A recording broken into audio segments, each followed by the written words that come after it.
Alright, now let's get this chicken and rice dish underway.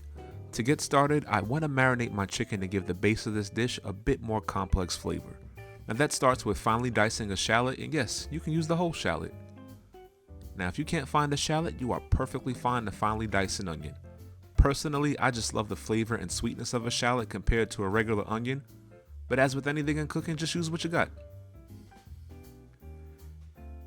And you want to make sure that you finely dice that onion because this will be seared in a hot pan before we put it in the oven. Now while we do want the flavor of that shallot to be imposed in this dish, we don't want huge chunks of it when we sear it.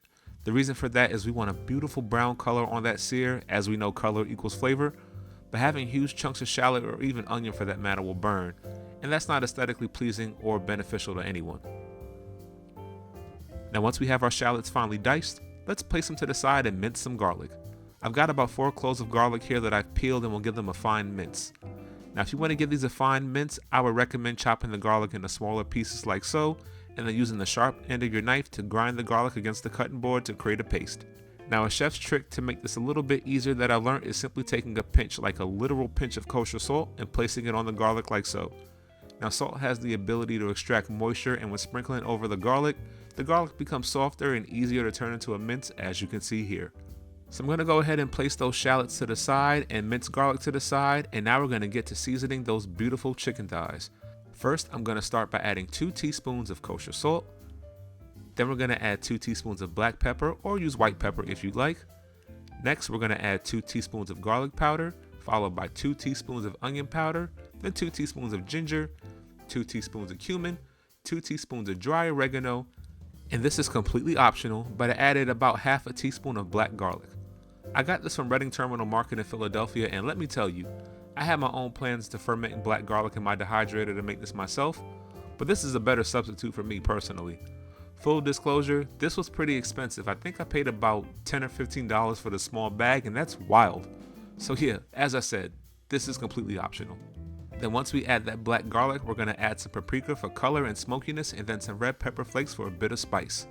Add as much as you like, but for me personally, I like my food a bit on the spicier side, so let's say about 1 tablespoon. Now after we add our red pepper flakes, we're going to add our garlic and shallots, and then we're going to mix this all in. You want to make sure that most of those shallots and garlic not only marinate the chicken, but some of those bits and pieces get underneath the skin of this chicken. The outside will get a nice beautiful sear, but the seasoning along with the sweetness and pepperiness of that shallot mixed with the aromatics of the garlic are really going to enhance the flavor of this chicken when cooked in the oven.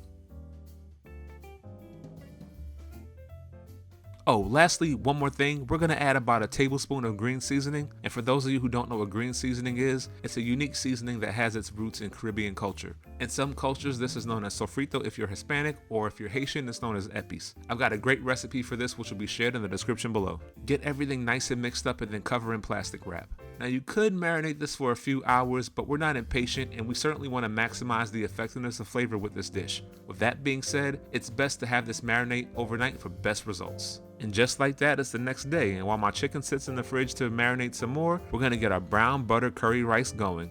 But we're going to start by washing some Thai jasmine rice. Now you can use any medium or long grain rice that you like, but for me personally, I like to use jasmine rice.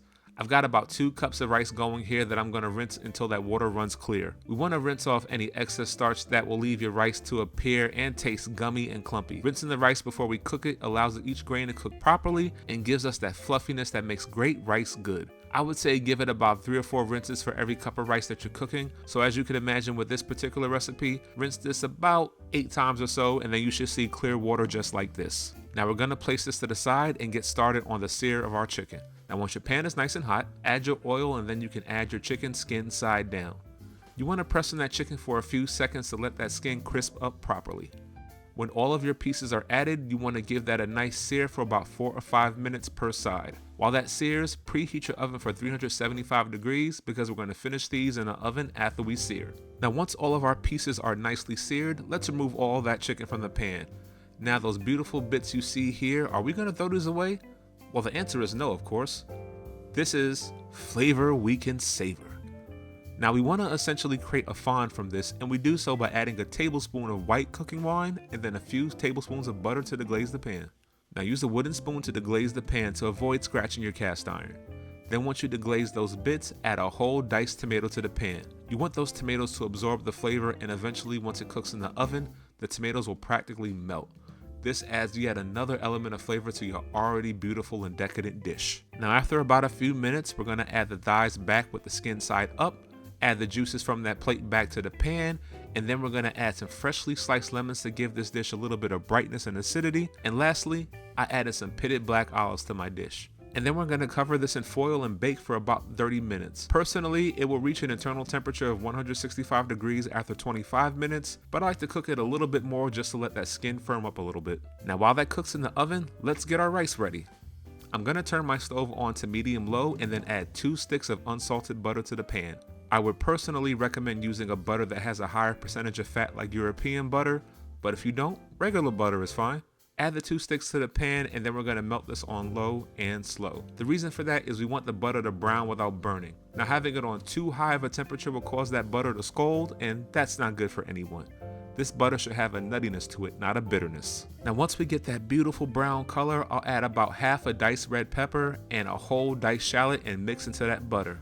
Then we're going to go in with the following seasonings: a teaspoon of garlic powder, a teaspoon of curry powder, a teaspoon of ginger, and lastly, a teaspoon of turmeric. Mix all of that in, and then we're going to add our rinsed and drained rice. From there, you want to mix all of your rice until every single grain is coated and is about yellow or orangish in color.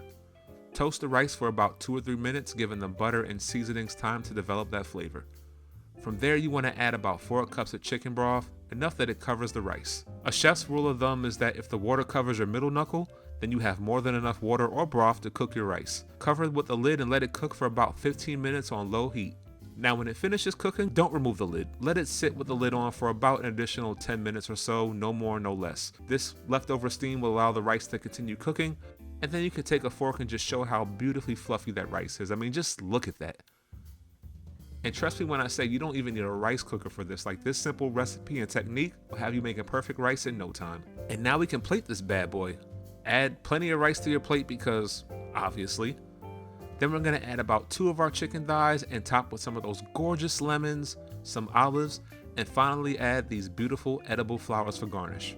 And now that we're caught in 4K, let's get to eating.